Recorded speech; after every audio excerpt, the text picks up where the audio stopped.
五稜郭から徒歩1分、函館の最安ホテルに泊まってみた。ホテル選びってとっても難しいですよね。最近は宿泊料金も上がっていて本当に困ったものです。安いホテルがいいけど古かったら嫌だな。観光地に近いホテルがいいけど値段が高いのは困るな。わかります。旅行サイトだけ見ていてもいろいろと不安は尽きないですよね。安心してください。今回観光地のど真ん中にあるのに新しい上函館最安値のホテルを発見しましたので、実際に宿泊した上でレポートすることにしました。今日のメニューはこちら。五稜郭まで徒歩1分、ホテルと函館の基本情報、そして気になる朝食や大浴場の有無、ホテルの設備、新しいホテルだからやっぱり綺麗なの？お部屋紹介、徒歩圏内にある函館王道グルメ3選、五稜郭タワーを安く登る方法、本当は教えたくない映え写真スポット。このようにホテルの情報から周辺のマストグルメまで網羅的にレポートしていきますので、ぜひ最後までご覧ください。人気観光地のど真ん中で新しいのに格安なんて、そんなうまい話があるわけないって？安心してください。今回はそんなあなたの疑問に答えるべく、いい点いまいちな点を含めて忖度なくレポートしていきます。それでは早速スタートです。その1、五稜郭まで徒歩1分、ホテルと函館の基本情報。今や北海道、いや日本の中でも指折りの人気観光地函館、一度は行ってみたい街ですよね。そんな函館市の中でも100万ドルの夜景が見られる函館山、新鮮な海鮮が楽しめる函館朝市、そんなライバルを超えて人気ナンバーワンの観光地に輝いたのがこちらの五稜郭タワーです。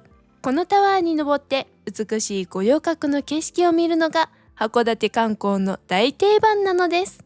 この五稜郭まで徒歩1分なのにまさかの最安値？そんなホテルがあるとの情報をキャッチしたので、早速宿泊してみようというのが今回の趣旨です。さて、まずは今回宿泊したホテルの名前を発表です。3、2、1、ホテルブルスさんです。2021年3月16日、五稜郭から一番近いホテルとしてオープンしました。五稜郭タワーが近いのはもちろん、後ほど紹介する函館有名グルメも徒歩圏内にたくさんあってとっても便利です。まずは本当に最安値なのか Yahoo トラベルで検索してみましょう。函館市のホテルを安い順で検索しています。おー、見事に一番上に出てきますね。これはすごい。Yahoo トラベルの口コミもチェックしてみましょう。激安の割に清潔感あり、料金が安くて心配しましたが大満足。門限なく駐車場も使いやすい。いい評価が多いですね。確かに料金が安いから本当に大丈夫なのか心配になる気持ちはわかりますね。私もそうでした。あとは函館市内はチェックインが10時までというホテルも多いですが、ここは26時までチェックインできるのもありがたいポイント。函館駅からのアクセスは市電やバス、車で10分ほどです。その2、気になる朝食や大浴場の有無、ホテルの設備を教えて。次はホテルの設備編です。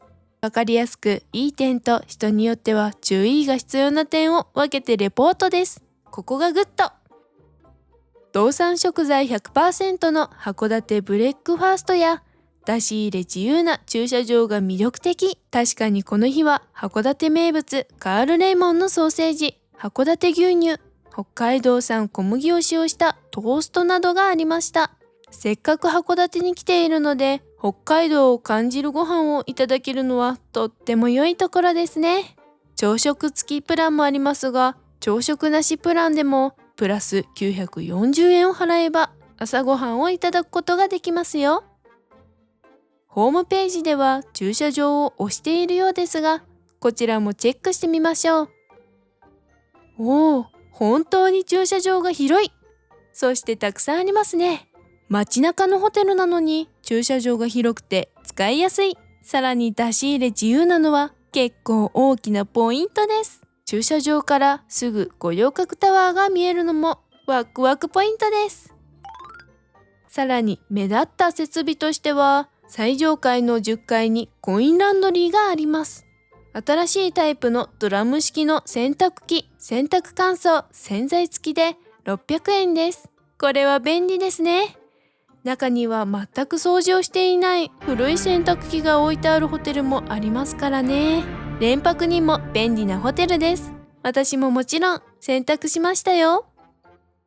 人によっては注意が必要な点。朝食がバイキングではない。函館市には朝食バイキングで有名なホテルがたくさんあります。人によってはそれが楽しみな場合もあるでしょう。このホテルはワンプレート式の提供なので、朝から朝食バイキングががっつり食べたいという人には注意が必要かもしれません。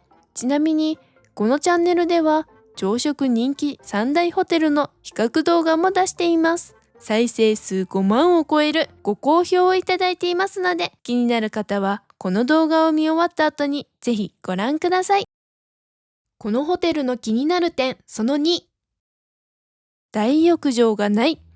朝食バイキングと同様に函館の温泉を楽しみに来る人も多いでしょう。しかしブルスさんには大浴場温泉がありません。まあ私としてはこれだけ安く泊まらせてもらえるなら全く文句はないのですが、温泉好きな人は注意しましょう。ちなみに函館の温泉がおすすめなホテルはこちらの動画で紹介していますので、ぜひ合わせてご覧ください。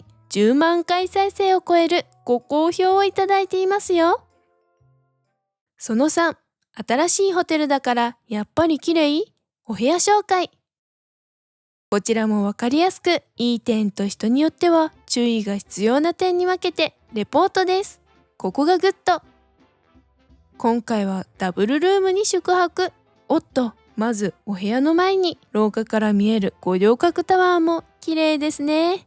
さすが五稜郭から一番近いホテル。帰りに聞いたところ、ツインルームの一部には五稜郭タワーが見えるお部屋もあるそうです。気になる人は予約の際に問い合わせてみてくださいね。お部屋に入ってみましょう。おー、函館の最安値のホテルとは思えない綺麗さですね。デスクも広くて便利。テレビ、Wi-Fi、エアコンなど必要なものはもちろん一通り揃っています。宿泊料金が安いからエアコンがないのかなと警戒したそこのあなた、安心してください。三菱の新しく綺麗なエアコンが完備ですよ。中には空調が厳しいホテルもありますのでご注意を。函館の夏は暑く冬は寒いですが、ブルーさんなら安心ですね。古いホテルは枕元にコンセントがなくてスマホの充電に困ることもありますが、この点もしっかり完備しているのでグッド。浴室もチェックしましょう。おー、十分綺麗そうですね。細かいアメニティは最近流行りのロビーから持ってくるスタイルですが、ここにはシャンプー、ボディーソープ類が揃っています。始まりシリーズという植物由来で低刺激、体に優しいシャンプーです。人によっては注意が必要な点。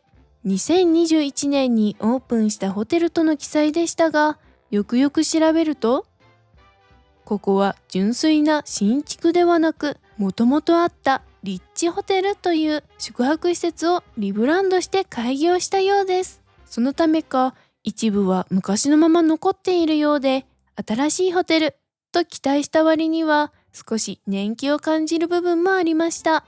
まあこのお値段ですから私は全く不満はないのですが、最新のホテルと想像していくと少しあれと思う部分はあるかもしれません。新装オープンした新しいホテルに限定した比較動画も出す予定なので、見たい人は今すぐチャンネル登録してね。その4、近くにある激うまグルメ。歩いて行ける場所に美味しいグルメがあることもこのホテルに泊まる大きなメリットとも言えるでしょう。ここでは3つ王道グルメを紹介しましょう。そして王道グルメの中でも忘れられがちな隠れメニューも教えちゃいますよ。ラッキーピエロ五稜郭店。言わずと知れた函館のご当地ハンバーガー店。函館に来てラッキーピエロに行かない選択肢はありません。お世辞抜きでうまい、安い、早いの三拍子が揃った超王道グルメです。しかも可能な限り函館近郊の素材を使用するという素晴らしさ。観光で有名なホニャララに行くと値段が高すぎて破産します。まあお金が余っている人ならいいんでしょうけど、なかなかそういう人は少ないですよね。その点、ラッキーピエロは安いのにボリューム満点。そしてここまで見てくれたあなたにお得情報です。知っていましたか？実はラッキーピエロは函館近郊に17店舗ありますが、メニューが一緒ではないのです。ハンバーガーは一緒でしょって？そうなんです。もちろん共通メニューのハンバーガーもありますが、実は店舗限定のビールやラーメン、焼きそばなどもあるのです。これもまた激うまなので、限定店舗に行った時はぜひ食べましょう。ラッキーピエロに行ったことはあるけど、そんなの知らなかったって？このチャンネルでは見逃すと損する情報も載せていくので、そんなの行く前に知りたかったとなりたくない人は今すぐチャンネル登録して動画を見逃さないようにしましょう。というわけで、こちらのラッキーピエロ五稜郭店にはレアメニューの鉄板ミートスパゲティがあります。早速いただきましょう。五稜郭店を含めて3店舗でしか扱いのない幻のメニューなのです。今回は鉄板とんかつスパゲティを注文。絶妙な味付けのミートソースと粉チーズがいい香り。見ての通り、カツも大きく大満足ですよ。もちろんハンバーガーも美味しいですよ。今回はホテルの動画ですので、ラッキーピエロについてはまた別の動画で紹介します。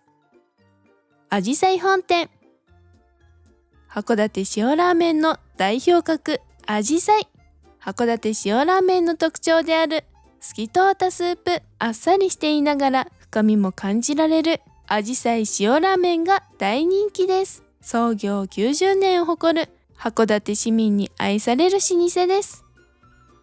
長谷川ストア五稜郭店。こちらも函館で大人気のお店。代名詞と言えるのは焼き鳥弁当。店内にはオープンキッチンがあり、焼いている場面が楽しめるのもいいところ。海苔を敷いたご飯の上に焼いたお肉を乗せた一品ですが、函館に来たらこれを食べずには帰れないと言われることでも有名です。安くて美味しいのはもちろん、まさかの深夜24時まで営業してるのも強み。観光で遅くなったり、出張の仕事でホテルに戻るのが遅くなった後でも楽しめるので最高です。私もこの日、ホテルまでテイクアウトして食べました。超おすすめです。ここでちょっと注意。先ほどのあじさい本店は函館の王道塩ラーメンですが、札幌や新千歳空港、沖縄にも店舗があります。どうせなら函館地方にしかないグルメをと思われる方は、ラッキーピエロか長谷川ストアに行きましょう。ここで一旦ホテルブルスのまとめです。グッドポイント。なんといっても安い、五稜郭が近い、函館のグルメもすぐそば、新型のコインランドリー、乾燥機完備、駐車場が広い、出し入れ自由。人によっては少し注意が必要なところ。2021年オープンとなっているけど、完全な新装開業ではなく、やや古さを感じる部分もあり、大浴場がない。朝は北海道食材の素晴らしいワンプレートだが、バイキング形式ではない。とは言っても、これは贅沢を言えばという程度なので、大部分の方は気にしないで大丈夫です。安くてコスパの良い素晴らしいホテルです。その後、五稜郭タワーを安く登る方法。それではお待ちかね、五稜郭タワーを安く登る方法をお伝えします。その答えはこちら。セブンイレブン？そうなんです。セブンイレブンだけではないですが、コンビニで五稜郭タワーのチケットを購入すれば、通常大人1名1200円のところ、1080円で登ることができます。他、中高生、小学生も1割引きで登ることができますよ。しかも、タワーに登る日付は指定する必要がなく、購入から1ヶ月間チケットが有効なのも嬉しいポイント。函館に着いてから一旦コンビニに寄るといいでしょう。また、五稜郭タワーにあるチケット販売所は、このように時間によってはとっても混雑していて、タイムロスをしてしまうので、あらかじめコンビニでチケットを買えば、時間的に得するのもメリットの一つです。まさにタイムイズマネーですね。繰り返しになりますが、このようなお得な情報を今後も発信していくので、見逃して損したくない人は今すぐチャンネル登録をしてください。その6、本当は教えたくない映え写真スポット。さて、ラストスパートです。最後までついてきてくださいね。五稜郭の後悔しないポイントも伝えてきますよ。五稜郭タワーに登ったら美しい景色を眺めるのはもちろんですが、せっかくここまで来たならどこでも買えるものではなく、五稜郭タワー限定のお土産を買うのがおすすめですよ。そして五稜郭タワーに登ってから大半の人が気づくのです。記念写真を撮ろうと思ったら逆光で顔が真っ暗になってしまうことに。そんな時にあれば便利なのがこちら、カメラのフラッシュです。これがあればこの写真がこのように変化します。この動画が100いいねを超えたら詳しい解説やフラッシュがなくてもスマホでもできる逆光解決策をお伝えしますよ。知りたいなと思ったそこのあなたは今すぐいいねボタンを押してください。そしてみんな大好きリフレクション、五稜郭が逆さに映るポイントもお伝えしますよ。場所はこちら、五稜郭タワーやホテルブルスから歩いて徒歩10分以内にあるスポットです。函館市中央図書館の近くですね。ここからはこのような美しい逆さ富士ならぬ逆さタワーが見えます。この日は落ち葉があってあまり綺麗ではないですが、それでも美しい景色であることは伝わるでしょうか。注意点としては、10時に五稜郭のライトアップが消灯してしまうので、この景色が見たい人は10時前に向かいましょう。10時までこの景色を楽しんだ後は、そう、先ほどお伝えした長谷川ストアで焼き鳥弁当ですね。24時まで営業していますよ。高評価でも低評価でも構いません。好きな方を押してこの動画の感想を教えてください。おっと、自己紹介を忘れていました。私はポチトラベルのみほです。函館はもちろん北海道の王道観光地から格安グルメ、穴場スポットなども紹介していますので、他の動画もぜひご覧ください。近日公開。今日は函館の一大名所である元町エリア、海辺の絶景じゃないでしたごめんなさい。人力車で函館レア体験。景色の贅沢さね、皆さんにもお伝えできてたら嬉しいなって思ってます。夜景もね、山もね目の前に見えてますけど、夜景もね綺麗に見えると思いますんで、ぜひね見てみてください。僕も使ってない部屋の電気バッチンつけとくんで超人気ホテルの新館速攻レポート。